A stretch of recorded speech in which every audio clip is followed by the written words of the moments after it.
That's my question. तो sir जी, पहला ही प्रश्न है, बहुत बड़ा आंसर है कि कर्मा क्या है, और हम्म। अगर सबको पता है कि गलत कर्म करने से ये सब हो जाता है, तो फिर लोग गलत कर्म करते क्यों हैं? कर्म के ऊपर गुरुदेव का क्या कहना है, और इस योग से उसका क्या संबंध है? देखिए, गुरुदेव ने बड़े स्पष्ट शब्दों में कहा है कि कबीरा धारा अगम की सतगुरु दई लखाए, उलट ताहि पढ़िए सदा स्वामी संग लगाए। तो एक धारा ऊपर से नीचे को आ रही है, और वो धारा जैसे से नीचे को आ रही है, अगर हम उसी धारा की दिशा में प्रवाहित होंगे तो हमारा एक तरीके से अधोगमन हो रहा है। हम कहाँ थे? परमात्मा के पुत्र थे, परमात्मा थे, क्या थे? देवता थे, यक्ष बने, कुबेर बने, कहाँ नीचे के गंधर्व गंधर्व बने, और नीचे आए पृथ्वी के ऊपर आगे मनुष्य भी मनुष्य बने। तो मनुष्य मनुष्य के जो मनुष्यत्व होता है वो भी नहीं रहा, उल्टा हम राष्ट्रों की वृत्ति की तरफ जा रहे हैं, और पतन हो रहा है हमारा। और गुरुदेव ने कहा है कि जब नीचे जाने को जगह नहीं बचेगी तो क्या होगा? तो फिर उत्थान शुरू होता है। तो अब उत्थान शुरू हो गया सबका।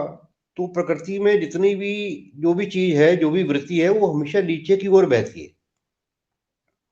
वो हम उसको उत्थान करने में, उसको ऊपर उठाने में प्रयास करना पड़ता है। अब कर्मा क्या है? हम सुबह सो के उठे, हमने मन से कुछ सोचा, अच्छा सोचा या बुरा सोचा, तो ये कर्मा है। तो ये मन से किया हुआ कर्म है। फिर हमने किसी से कुछ अच्छा बोला या बुरा बोला, ये वाणी से किया गया कर्म है। और उसके बाद हमने कोई क्रिया की, वो क्रिया हमारी अच्छी थी या गलत थी, ये भी कर्मा है। हमने किसी को आदेश दिया कि ये करो, ये मत करो, ऐसा करो, ये भी कर्मा है। इसका मतलब ये हुआ कि सुबह से लेकर शाम तक मैं जो भी काम करता हूँ, जो भी क्रिया करता हूँ, जो भी सोचता हूँ, जो भी बोलता हूँ, वो सब कर्मा है। और उनके ऊपर किस मेरा अधिकार नहीं है। वो मेरे मन की जैसी वृत्ति होती है, या जैसी मेरी बुद्धि होती है, वो जितना मुझ में विवेक होता है, या जैसी मेरी प्रज्ञा होती है, उस हिसाब से हर व्यक्ति कर्म करता है। अब ये कर्म जो है वो लगातार कर रहा है, मन से भी कर रहा है, वाणी से भी कर रहा है, क्रिया से भी कर रहा है, दूसरों से भी करवा रहा है। तो इनसे ये तो जमा होते जा रहे हैं। तो हमारे शास्त्रों में जैसा कहा गया कि संचित कर्म है, एक प्रारब्ध कर्म है, और एक भोग कर्म है, क्रियमान कर्म है। तो क्रियमान जो कर्म है वो तो हम भोग रहे हैं, और प्रारब्ध हम लेकर ही आए हैं। तो ऐसे हर व्यक्ति अपना एक प्रारब्ध लेकर आता है, उसके बाद उसके शरीर की रचना होती है जैसा उसका प्रारब्ध होता है। अब सवाल ये है कि गुरुदेव क्या करते हैं? तो संसार की जैसी वृत्ति होती है वैसे वैसे आदमी उसमें लिप्त होता जाता है, और अधोगमन की ओर जाता जाता है। तो जो व्यक्ति विवेकशील होते हैं वही अपने जीवन का उत्थान कर पाते हैं, वही कुछ अचीव कर पाते हैं, वही कुछ अच्छा कर पाते हैं। अब गुरुदेव यहाँ पर कहाँ आते हैं? तो गुरुदेव ने कहा है कि गुरुदेव जब दीक्षा देते हैं तो गुरुदेव ने कहा है कि मैं गुरु आपसे आपका धन भी नहीं लेता, गुरु आपसे आपका तन भी नहीं लेता, गुरु आपसे सिर्फ आपका मन लेता है। अब जैसे ही गुरु का आपने अपना अपना मन अर्पण कर दिया, शक्ति आप शांत हो गए, थोड़ा शक्ति आपके अंदर प्रवेश पा जाती है गुरुदेव की। वो आपके मन को, वाणी को, शरीर को अपने अधीन कर लेती है, और आपसे क्रियाएं करवाती है। तो उन योगिक क्रियाओं से, उन मानसिक क्रियाओं से आपकी वृत्ति बदलने लगती है। अब आप वो कर्म नहीं कर पाएंगे जो आप पहले करते थे। तो धीरे धीरे आपकी सारी वृत्तियां पुरानी आदतें छूटना शुरू हो जाती हैं, आपकी वृत्ति बदलना शुरू हो जाती है।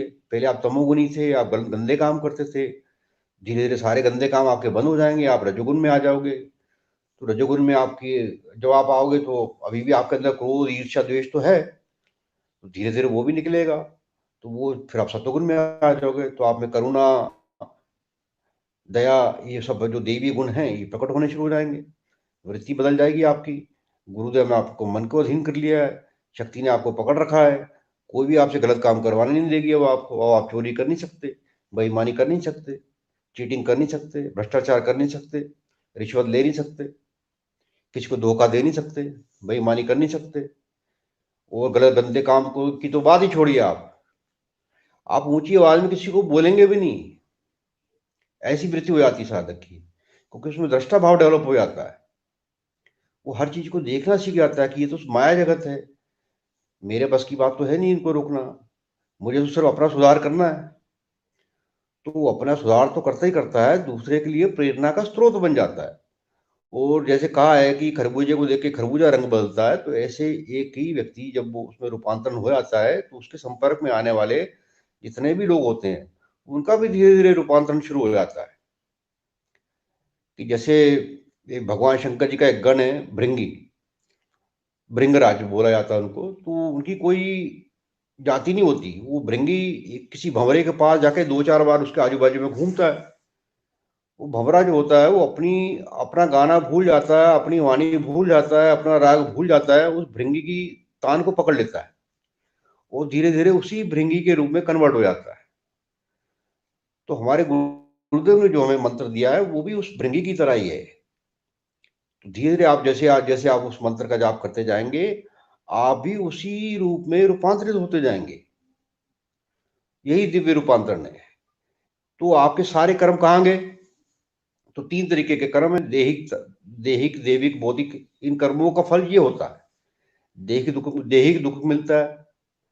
तो देहिक दुख क्या है कि मुझे चोट लग गई है, किसी ने जहर पिला दिया है, मैं बीमार हो गया हूं, तो ये कर्मों का फल है, सब मेरा ही क्रिया क्रिया हुआ है। दूसरा देहिक देविक है। देविक क्या है कि जैसे कोई पीड़ा आ गई साधक में, मानसिक पीड़ा होगी, कलेश है, चिंता है, अपमान हो गया, मान अपमान की बातें हैं, कोई शोक हो गया, कोई बिछोड़ा हो गया, तो ये देवी गुण है। अच्छा, भौतिक भौतिक गुण कौन से हैं? वो जैसे भूकंप आ गया, बाढ़ आ गई, लू आ गई, कोई पर्वत पर्वत टूट के गिर गया, तो ये ताप कहलाते हैं। तो गुरु आपकी इन तीनों तापों से रक्षा करता है नाम लेने के बाद, जिससे आपकी साधना आगे बढ़ती आती है। गुरु तीनों इनसे तापों से आपको दूर रखता है। और अगर कोई चोट लगनी भी होगी, कोई समस्या आनी भी होगी, अगर आपके सर के ऊपर 1 किलो का पत्थर गिरना था तो गुरु उसको 10 ग्राम का गिराएगा, क्योंकि लाभ कर्मा गुरुदेव नहीं काट सकते, वो शाश्वत नियम है। लेकिन वो समस्या को गुरुदेव बहुत छोटा सा कर देते हैं। और मजे की बात, गुरुदेव आपको एक ऐसी अवस्था में स्थापित कर देते हैं जिसको संभाव बोलते हैं। तो जब आप संभाव में आ जाते हैं तो चाहे फिर दुख आए, चाहे फिर सुख आए, तो कैसी भी समस्या आए, कैसे भी हालात हो जाएं, फिर आप बिल्कुल पराजित नहीं हो सकते, फिर आप बिल्कुल विचलित नहीं होते, फिर आप बिल्कुल निराश नहीं होते, फिर आप परमात्मा के आनंद में रहना सीख जाते हैं। तो सारे कर्मा जो है वो मेरे ही किए हुए हैं, मेरे ही द्वारा क्रिएट है। लेकिन विवेक बुद्धि से क्या होता है, एक मजे की बात और होती है कि कर्मा क्यों जरूरी है। कर्म बहुत जरूरी है करना। जैसे मेरे को सामने मंजिल दिखाई देना शुरू हो गई और मेरे को उस मंजिल के ऊपर जाना है। अगर अगर गवर्नमेंट सारी सड़कें चिकनी चिकनी बना देगी तो सड़क के ऊपर कोई गाड़ी नहीं चल पाएगी। अब मेरे को तो सड़क के ऊपर चलना है, तो मेरे को अपनी ही वृत्ति से, अपनी कल्पना से एक क्रिएशन करना पड़ेगा कि उस सड़क के ऊपर चलने के लिए एक एंटी फोर्स क्रिएट करनी पड़ेगी। हालांकि उसका कोई अस्तित्व नहीं होता, लेकिन चूंकि मुझे मंजिल तय करनी है तो मैं सड़क को फ्रक्शन, ऐसी सड़क बनाऊंगा कि जो फ्रक्शन करे, ताकि उसके ऊपर धीरे धीरे चलकर मैं उस मंदिर तक पहुंच सकूं, जहां उस मंजिल तक पहुंच सकूं जहां तक मुझे जाना है। तो ये सारे के सारे जो कर्म होते हैं आदमी के, जो उसके सामने आते हैं, ये उसी के बनाए होते हैं, उसी के किए हुए होते हैं। परमात्मा ने कोई ठेका नहीं ले रखा किसी का भी, वो किसी को दुख दे रहा है, किसी को सुख दे रहा है, या आपको ज्यादा दुखी किया हुआ उसने। परमात्मा ने ऐसा कोई ठेका नहीं लिया हुआ किसी का भी। जो कुछ है, जो भी कर जो भी मेरे कर्म है, जो भी मेरे मुझे सुख मिल रहा है या दुख मिल रहा है, वो मेरा ही किया हुआ, मेरा ही क्रिएट किया हुआ है। तो उसका मतलब ये हुआ कि हर व्यक्ति अपने भाग्य का विधाता स्वयं है। और ये बिल्कुल सत्य बात है, आप जैसे कर्म करेंगे आपको वैसा ही फल प्राप्त होगा। लेकिन नाम लेने के बाद आपके सारे कर्म, अब वो क्या होता है, ये नाम लेने से, हमारे गुरुदेव की दीक्षा लेने से क्या होता है कि आप जितने भी कर्म करते हो, अब वो कर्म जो है निष्काम कर्मयोग हो गए। निष्काम मतलब वो बीज रहित हो गए, अब वो उगेंगे नहीं। तो आपके जितने भी प्रारब्ध भोग है वो आपको भोग लीजिए, आप क्रियमान कर्म को भी भोग लीजिए, आप धीरे धीरे गुरुदेव उनको भी भुगता देंगे आपको आनंद में रखते हुए, और आगे से आपका कोई कर्म होगा नहीं, और आपने पिछले जन्म कर्मों आपने भोग लिए, तो गुरुदेव क्या करेंगे, पिछले आपने जन्म भोग लिए, सारे कष्ट भी भोग लिया आपने, गुरुदेव उनको भुगता देंगे आराम से आपको, तो आप न्यूट्रल हो गए, जीरो बैलेंस हो गया आपका, कि आगे तो कुछ जमा नहीं हो रहा निष्काम कर्म योग करते हुए। तो ये जीरो हो जाना ही मोक्ष कहलाता है, निर्वाण हो गया, कुछ लेना ना देना, मगन रहना, तो किसी से कोई लेना नहीं रहा, किसी से कोई देना नहीं रहा। इस संसार में जितने भी रिश्ते हैं, चाहे वो माता पिता का हो, भाई बहन का हो, मित्रों का हो, बच्चों का हो, दोस्तों यारों का हो, ये सब लेन देन के रिश्ते हैं। इस प्रकृति में सब कुछ लेन देन के ऊपर आधारित है। अगर कोई व्यक्ति मुझसे बातें कर रहा है तो अपनी नेगेटिविटी मुझे दे रहा है और मुझसे पॉजिटिविटी ले रहा है, तो बातों करने में भी कर्म है। ऐसे ही मन से भी हम हर तरफ पॉजिटिविटी बिखेरना, हमें वाणी से भी पॉजिटिविटी बिखेरना, हमें तन से भी पॉजिटिव काम करने। तो ये गुरु का शिष्य जो है वो हमेशा पॉजिटिव हो जाता है, इतना पॉजिटिव हो जाता है कि नेगेटिविटी उसके सामने कोई होती नहीं है। लेकिन क्रियमान कर्म के लिए नेगेटिविटी क्रिएट करनी पड़ती है एनलाइटन होने के लिए।